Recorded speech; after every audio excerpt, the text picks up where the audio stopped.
So I've measured 75 grams of the almonds and I've measured 100 grams of hazelnuts, just to show you that you can vary the ratio a little bit. And what I'm going to do is, in one of these, in the hazelnuts, I'm actually going to add 3 pitted dates. And the reason I'm going to do that is to show you that they can soften and act as a very gentle sweetener. We're just looking for a little touch of sweetness. So I'm going to cover it so there's like a few centimeters over the top. And then we just leave these overnight. I'm probably going to cover them with a tea towel or something just to keep off any dust. And then we're going to go back to them and we're going to make a delicious nut milk 2 different ways. So we've got 75 grams of almonds that have been soaked overnight, and you can see how they've plumped up really nicely. So the first thing I'm going to do is pop the almonds into my blender. It can be any blender, they work just fine. This one's quite a high powered blender, so it just takes a little bit less time to blend.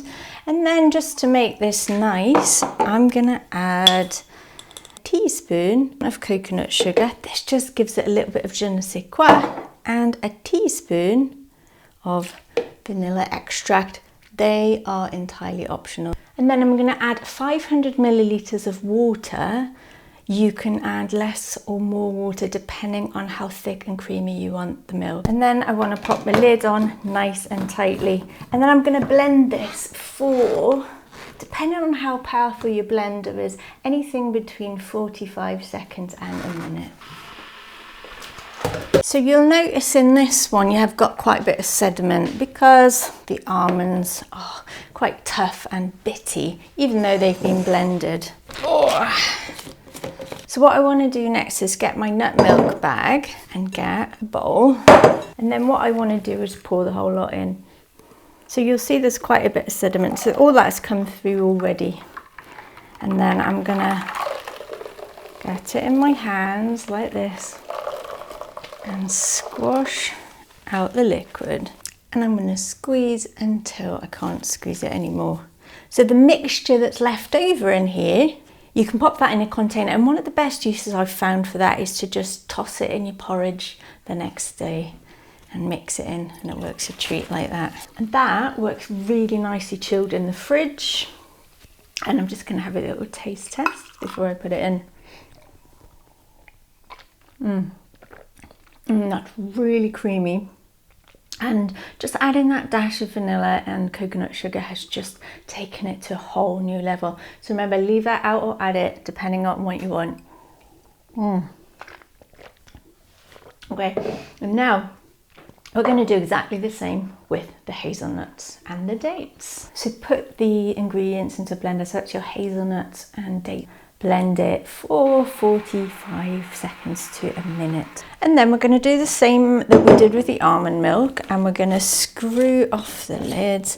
And I just wanted to use a different kind of nut milk bag. Now I'm going to be honest with you, I do prefer the synthetic ones, even though I'm all about natural and organic, because the synthetic ones just seem to be quite a lot easier to clean. But this one is made out of organic cotton, and it's sort of lint free, this really nice flat fabric. So I just wanted to show you that you have different options. You could even make your own if you wanted, but just find what works for you, because some of them are easier to clean than the others. So you're going to pour the liquid all into the nut milk bag.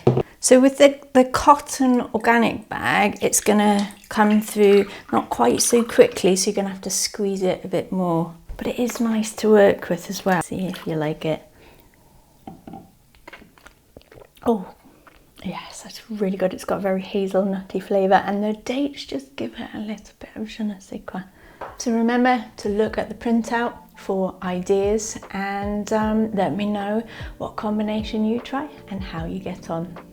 You can mix and match, you can do different nuts, different seeds in the same thing, and you can add a dash of coconut sugar, maple syrup, or some dates depending on what you're doing. So I hope this has given you some inspiration for plant-based meals. Let me know how you get on and what combinations you try and how they work out.